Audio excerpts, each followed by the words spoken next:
Hey everybody, this is Dark Guardsman, and do a quick video here just covering some information and stuff and kind of talking about the future plan of things, but at the same time going over the Patron for people who haven't seen it and don't like to read.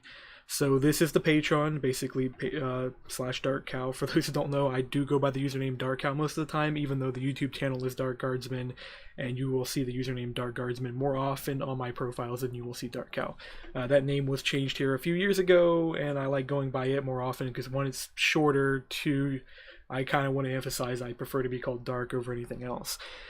Anyway, so the Patron's straightforward. We got a little catch hook here, just basically inviting you in, pointing towards the project pages. For those of you who already know who I am, I work on ICBM, ICBM Classic, Assembly Line.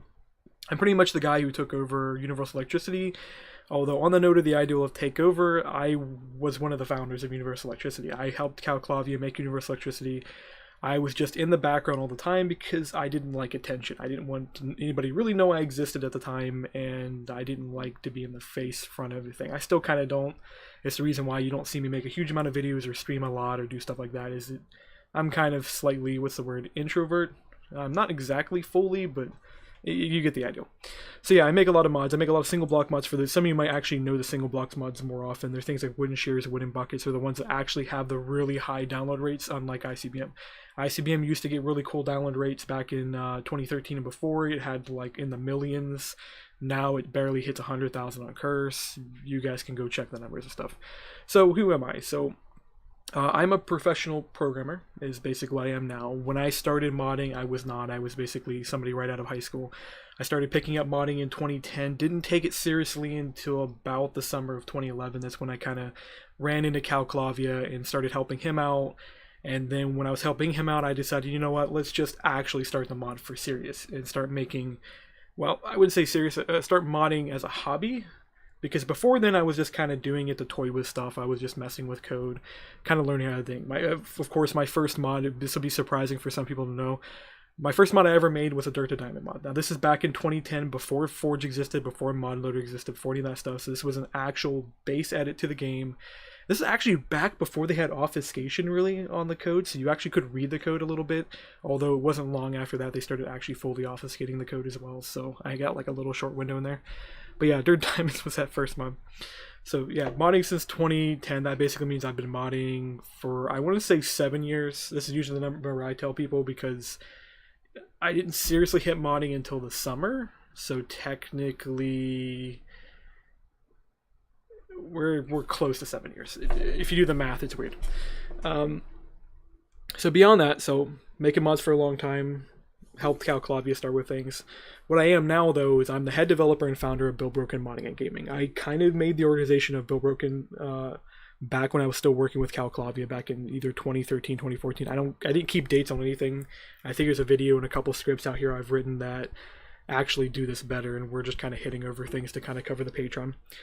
So, made this a long time ago. Once the Universal Electricity team fully collapsed, and it was on the verge of collapsing for those who didn't really know who Universal Electricity team was. So Universal Electricity team, we were an organization that came together to build a universal power system for Minecraft. I know in the newer versions we actually have this now called Forge Energy. Back then when we were in 1.1 Minecraft, this is like early versions of Minecraft just coming out of the beta, there was Buildcraft and there was IC2, and the two did not work together at all. You had power converters and stuff like that, and I think RF was starting to come on the field roughly around then too. So we decided, hey, we wanted a power system, and it mainly came out of the thing of needing a power system because IC2 had a license at the time that if you made a mod for IC2, it had to go on their forums, or they would just say, you know what, we're not going to work with you anymore. So we decided to circumvent this by making our own power system, and we built it for originally ICBM. So ICBM was the first mod Universal Electricity team ever made, and we made the power system for ICBM to work with. And then when we made it, we were like, yeah, we'll just continue on this trend, and started making other stuff. We made Basic Components, which was the first actual true UB mod that was built exactly for the system and not built because we needed a system. It just contained basic machines. You'll see the same machines in Galacticraft. Those power boxes and wires, those are from Basic Components. Galacticraft absorbed the mod after some point. A few other mods, etc. The point of this is not a story. So Universal Electricity team, that was going for a long time. We had a few developers. We built a lot of mods. A lot of mods spawned out of that. Mechanism spawned out of it. Modular Power Suit spawned out of it. Galactic Craft spawned out of it. There was quite a few different people that worked with us as well. We actually were working with Open Computers at some point. That never really went anywhere. Ignoring that, so that team collapsed at some point. I took over everything. And I didn't take over it kind of right away. The only mod I really went after was ICBM. I traded away my rights to a couple other mods in order to get it, build up on that. Then that led to me taking all the mods because Cal Clavy just flat out quit and nobody was taking over his stuff, so I took over all that. So I now have ICBM Atomic Science. I technically could revive Resonant Induction, although I don't have the rights to it. Cal Clavy will probably just let me have it. That basically means EDX or whatever it's called, electrodynamics or whatever, but etc. So took over all that as BuiltBrokenModding and Gaming. BuiltBrokenModding and Gaming, when I originally made it, was just an organization to make mods. I kind of reinvented it after a while. It's more about community-driven stuff than it is about mods at this point. So it's aimed at kind of bringing people together, having people play and interact in a very nice way, and make mods in the process. Kind of learn how to program, stuff like that, etc. So what it is I actually do, I make mods. It's a very simple way. It took 6 minutes to say that. I make mods. It's entirely volunteer based. I don't really make money off of it. I do make some, but it's like basically next to nothing. At this point, I'm making like $100 a month off of modding, and that's when you include the ad revenue, the curse points, the site revenue, Patron. I mean, you can see Patron here. We're doing $37 for patrons. Not even hitting the minimum goal. We end up spending about an average of $100 a month just to maintain the organization. It covers things like the site, the TeamSpeak, any type of software packages we have to get, as we do actually have a dedicated server with different systems on it. We have Jenkins, we have Bamboo. Those are build systems for those who don't know. Why do I do what I do? I do what I do because I love doing what I do. And I will continue to probably do it to the day I die. So I will continue probably making mods the rest of my life. Although for those who have read the update plan here, which we'll get this post down here, you'll know that I did say I probably might not be doing Minecraft forever. We'll get to that. So why Patron? Money. Yeah, money is needed for everything. I hate the very concept of it. People who actually know me personally know I don't like money. I don't like having it. If I have money, I usually try to get rid of it. Even though right now I actually do have a decent amount summed up, but that's because eventually at some point I want to pay for rent on my own place and not live with my parents forever, which is kind of weird to admit. Most people don't like to admit that, but that's where I'm at because money's not free. Going through the goals and stuff, which we'll go through all this and we'll explain it as we go. So first goal, 100 a month. I hit this point, we can keep the website on, because actually before we get to the goals, let me go down to the post here. So I made this post. And I kind of made this, and this kind of hurt to make. I don't like asking for help. I don't like to admit that I've messed up. It's one of those pride things or whatever. But starting the new year, starting afresh, doing all the New Year's resolutions, whatever you're supposed to do, which I didn't actually make a New Year's resolution this year. That's weird. Usually that's a custom my family does, and I don't think we ever had our thing for that. So what I decided at the beginning of the year is that I need to redo everything, scrap all my plans. I have tons of plans that were built up over the last couple of years that were like, okay, we're going to do this mod, then this mod, then this mod, then finish this mod pack, then get this game server up. I'm like, you know what? We're 2 years behind on everything. And I actually do literally mean that. We're 2 years behind on all of the plans that we had. So it got to a point where, you know what? Let's trash all the plans, make new plans, decide what we're doing, and go forward. To start with this plan, and I'll show off the actual, there actually is a start of a plan, so if we pop back out to here, we'll pop back in. Kind of didn't script this at all, so we're going to go back and forth a little bit. There's actually a plan. The plan right now, update ICBM Classic. This is the only guaranteed thing that's going to happen, is that's going to be updated. Everything else on here is just going to happen as it goes. More than likely, I will actually hit the SMB mods after I hit ICBM Classic, because ICBM Classic is almost done. It's getting here. I'm correcting errors. You can see all the red still in here, but you can see the fact that this file is not full of red, which is a good thing. It's a good sign. We'll eventually get this to compile. Then I'll get it to render. Then I'll probably add the sound back into it, because the sound's not even enabled anymore into the mod. Then we'll get that all cleaned up. Once that's all done and it functions, I'm going to release it at some point. Then we're going to do all the SMB mods because there's a lot of SMB mods that still need to be done. We have some bucket mods that still need to be finished. The only thing that's preventing these from being released is textures, and I got to find somebody to do textures at some point. We lost our only texture artist, Morton, a while ago. I would say lost because he does pop back in, does like 3 or 4 textures, and then vanishes again. After this, we got to clean up GitHub. Like, literally, I'm not joking. We have way too many GitHub repositories. This is the reason why we're 2 years behind, actually. We have 105 repositories. This is not even including Voltsengine. This is not even including, like, backend stuff. I mean, the site is technically in here, but it's not. It's missing a lot of stuff in here, because if we actually flip over here, you'll see we got a ton of more repositories just dealing with Voltsengine. This is all the stuff just for Voltsengine, and it's not even fully finished. But there's tons of things in here, like, I just revived the Come Closer mod. That was a mod that was dead forever. Basic Industries barely has any development on it. Yeah, if we just scroll down this list, you'll see tons of them. Watch Your Step was a trap mod we were going to do, didn't get it running. Power to items, yeah, there's tons of stuff in here that is just not done, and it scrolls down forever. So that's a really big thing we're going to hit up eventually. That's at that point, when we clean that up, we're going to probably hit the priorities at the same time. I'm going to talk to what developers we have, because right now we have Hinneman still on the team. Green is still kind of there. He's starting to edge back in. It's a weird thing how this organization works is that developers will come and go. It's the same problem we have with the Universal Electricity team is we'll have like 10 developers and then go back to 2, and then back to 10, and back to 2. Probably after we get this done, revive Atomic Science. It's going to be for 1.7.10 first. I know a lot of people would like to see it for newer version. I know a lot of people have been asking for 1.10 and 1.11 and 1.12. We're going to hit 1.7.10. A lot of focus is still going to be on 1.7. The reason for this is just all of our stuff is still in that version. We still need to finish content. There's still a lot of work to be done. So revive Atomic Science for that version. Get it pretty much rewritten from the ground up. Then we're going to hit assembly line. There's a couple of features I want to finish assembly line. Then finish the Voltsengine abstraction system.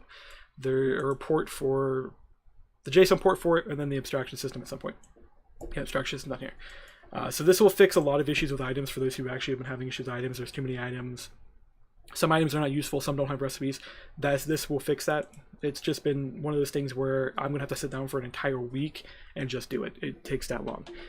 Finish the rewrite for the ICBM rewrite. So there is 2 versions of ICBM. For those people that don't know, there's ICBM Classic and ICBM. ICBM Classic is the original one Calclavia me worked on for all those years. It's pretty much identical. It's the one I'm currently porting to 1.12, and it'll be up there. So the rewritten version, I'm only halfway through the rewrite for it. It is a finished mod. It is a completely different mod. There's barely any code from the old version in there.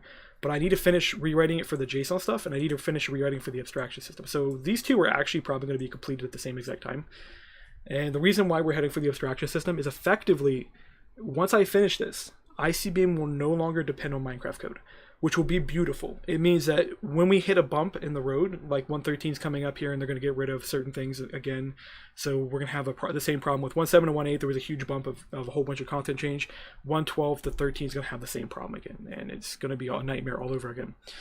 But to fix that nightmare from happening with all of the mods, we use an abstraction layer, and we only have to update the abstraction layer. So you update 1 mod instead of updating 50 mods.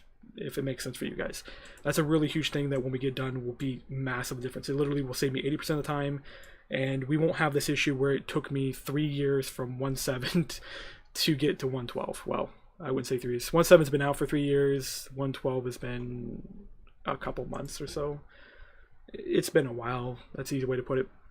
Effectively, we skipped too many versions, which, by the way, I am going to hit every version eventually. So what will happen with the abstraction layer is then once it's done, I'm going to port it to 1.12, port it back to 1.11, 10, 9, and 8. And the reason why I'm going backwards is you only have to remove stuff. Instead of going forward where you have to add things, you have to layer stuff on. When you go to 1.12 back to 11, the only thing that changes is the recipe system. From 11 to 10, there's just a few method changes. From 10 to 9, there's only a few method changes. And then from 1.9 to 1.8, it's just some rendering stuff that changes. So going backwards is real easy. And that will happen eventually. It will take probably like months to do. I'd say probably 4 months just to do that. And I know some people will be like, oh, why are you going all the way back and doing all the versions? It's because I promised people I would do it, and I'll do it. It's as simple as that. So there's also porting a lot of the other mods over to JSON, stabilizing stuff. This is just going to be an ongoing thing. It's going to happen. One of the big reasons I want to make sure we're stabilizing the 1.7 stuff is the Volts plastic packs are going to be 1.7. The reason for this is 1.7 still does run better than 1.12 without mods. I know a lot of people are like, oh yeah, you can add phone fix, you can add FPS stuff. 1.7 still does run better than 1.12 flat out. And it's not just run better in terminology like, oh, but the frame rate's better in 1.12, or the CPU is not as intensive. The RAM usage is a huge problem. There's problems with graphics card issues. Like if you run to a newer version, you use up more graphic RAM, you use up more RAM in general. Some people only have 2 gigabytes to give to a mod pack to use, so we want to make sure Volts Classic fits within that 2 gigabytes, will run on a 32-bit system without a problem, which is the 2 gigabyte limit basically. Runs almost 60 frame rate no matter what your computer is. So this is going to be a really stripped down light pack, which is what the original Volts was. Original Volts was like a 10 mod pack. So we're going to build that up as well. We'll do the Volts 2.0 pack at some point in time, but basically Basic Industries has to be finished, and then Armory has to be finished for Volts 2 to be done. And then after this, yeah, there's nothing left on the list. There's a lot of site stuff that was done. For those who still haven't seen the new site, it is being constantly worked on. I'm effectively pushing QuantumWorks to work on it every single day, and he's doing an amazing job. So the add-on page looks really nice. You can navigate it really cleanly now. If you click the download links, it'll take you to Curse, and you'll be able to find all the downloads. I do apologize the fact there is an ad on this page that will pop up, but it will never circumvent ad blocks, or if you have ad block on, or I don't even think I have mine on, so you won't have the problem with that. And it's got some contact pages, and we're definitely going to be working a lot on this. The ideal is I want this to be as interactive and useful as possible. There will be a wiki on this at some point. Okay, getting back to the Patron pages. So for the post I was talking about the New Year changes, so once we've down through the plan, and that kind of gives a little bit more of a sense of what's going on. That's the reason I made that post directly after making this one. So for those who have read this, you'll know basically by March, I have to figure out what I'm doing. And I didn't emphasize enough in here. I was trying to keep it light on the details so it was short to read. It wasn't long. It didn't sound preachy. It didn't sound like I was begging for money and stuff. I've decided, and I decided this last year. This wasn't something I decided here recently. Last year I put a post out that was very similar to this one, basically saying by this year, March, I need to make a decision. I need to figure out what it is I'm doing, where I'm going with my life. Do I need to get a job and stuff like that? So right now I'm basically unemployed. I tell people I'm a freelancer, but the truth of it is I'm unemployed. I make less than $5,000 a year. This year I've only made $1,000 in profit. So for those who don't understand money or are too young to actually have ever dealt with money, a person under $10,000 is under the poverty line. You're basically poor, like below the point where the government actually can step in and be like, hey, I need to give you stuff so you don't die of starvation. Now, I'm not in a situation where I'm that badly off because I live with family, and my family actually is really nice, and they help pay bills and stuff. My brother's really good about this. He's been helping keep my computer maintained. He just paid to help to get my car repaired, stuff like that. So I'm in a good situation, but the ultimatum is by March, if I can't figure out where I'm getting money from, I have to quit modding. It's going to happen. If we can't get, or if I can't, between me and everybody else and figuring it out, can't figure out how I can get a $500 per month income, which is enough to pay my insurance basically. The $500 a month will pay for my insurance, which is a good start. I'll be able to pay health insurance, car insurance, maybe a little bit of my phone bill. And that way I'm not begging money off of people. This is only the start, because the reality of it is I need like $1,000 a month, because then that will get food and everything. I have the numbers around here somewhere. I'll show them sometime, showing exactly what I need per month and everything. So that way you guys can feel like you're involved. And if you guys don't want to be involved, you don't have to be. I'm not pressuring you guys at all. Because if I do end up quitting, I will try to find somebody to take over the mods. Although, like I put in here, at some point there was a line in here. I remember writing it. Yeah, as much I like to think that everything will be okay, it'll die. You could just look at what happened with Calclavia quitting. Everything lapsed. Atomic Science no longer got updated. It took me a year to rewrite ICBM just to get it updated. Even if I was maintaining the original, it probably would have took a half a year. So yeah, those mods will likely die, etc. A big thing, another reason why March is the deadline, is my school finishes out that summer. I get my degree.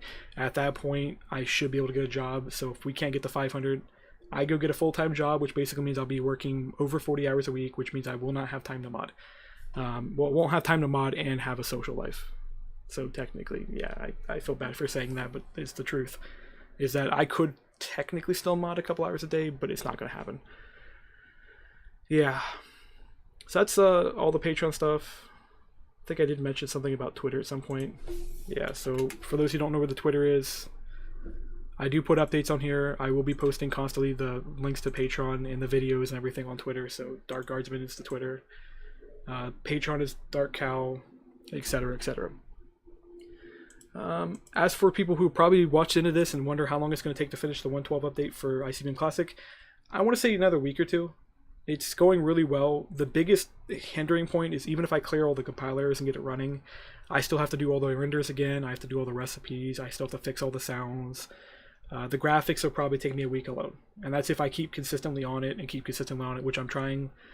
But there's points in time when, like yesterday, I just quit out on programming yesterday because I had a corruption failure and I lost 3 hours of work. It's really hard to stay motivated when you work for 3 hours and lose everything you worked on.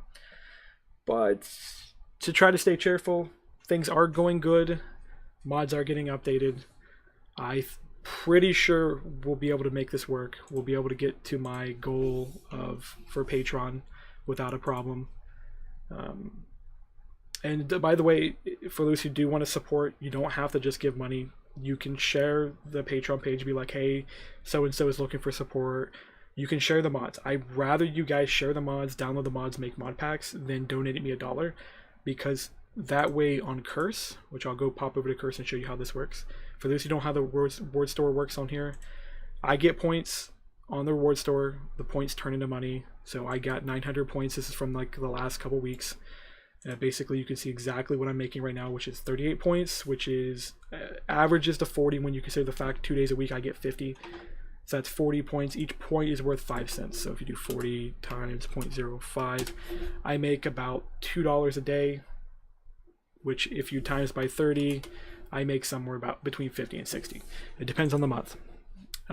But if you guys share this stuff, then that means you aren't paying me money directly. Instead, you're downloading and then Curse is paying me. And that should be easier on you guys if we can get the download numbers up. One big thing with the downloads here is I do need people just to download this stuff to test it. A lot of the mods are unstable. I know there's bugs in them. I haven't had a lot of times to test a lot of these. There's basically some 32 mods on here in mod packs. Voltcentre needs heavily tested. ICBM, both versions need heavily tested. Military Decor needs a lot of heavy testing. Modular Force Field, I'm still working on the rewrite, so you can test it, but I'll probably have fixed all that stuff before you get a chance to even test it. There's some, I mean, you can test a Fluid Handler. All the SMB mods you can feel free to go through. I know Collar Chest already has several bugs I'll get around to fixing. Grappling Hook has a couple. These are mostly graphic bugs on both those. Mainly, if you have Optifine installed, both these mods like to glitch out. Sentry Guns could use a lot of love. You guys could go test those out. These are the classic Sentry Guns for those of you guys who remember the old versions. You can test all those out. But yeah, just download these, share them, help each other out with making stuff in them, build creative things, show off your creative work. I'd really love to see people build with it. There used to be a guy who just sat and built aircraft carriers with ICBM all day long, put the Sentry Guns on them, and then battled them out with them. Speaking of mods to test out as well, you can go test out Limbs and Warp Drive mod and go combine that with ICBM. You should get some really fun results being able to warp next to somebody else and then have the ICBM sentries literally just wail on people. I would love to see that. So yeah, that's pretty much it. It's a bit of a weird video because I'm basically just talking and stuff, but we'll probably get back to here doing daily streams. I'm trying to slowly get back into that. It's not the most easiest thing to do. It's because I'm mostly working on bug fixing. I don't think you guys want to sit here and watch me type into a screen all day. I'll try to get some streams up where you see more entertaining things like me actually test the explosives, work on different things. We'll probably do gaming streams in the evening. I basically game daily at this point, so I might as well stream it. You guys can check it out. You can talk to me. Feel free to ask questions about the mods in the stream. I'm more than happy to answer them why I play. Feel free to ask for suggestions and features. I'm incredibly open to adding new content. I might not get to it right away, but if you want like a new explosive added to ICBM, just tell me, let me know. For those who don't really want to talk or type to me directly or just want to be able to make suggestions, the GitHub tracker is both for suggestions and bug reports. If you want to make a suggestion or you want to request a tweak or say you just want something custom for your mod pack, just pop in real quick on here If it's for the mod itself, feel free to suggest it. If it's not for the mod, we do have a Discord. You can pop in the Discord and talk all the time. We're almost always down here talking and helping people out with fixing bugs and issues with their mod packs. Yeah, you can come in here just to learn how to code. If you're wanting to learn to code, you're getting into it, we have a help channel here. We're not going to hold your hand in the process, but if you got a basic question, we'll help you out with stuff. So yeah, that's about it. So I'll see you guys later.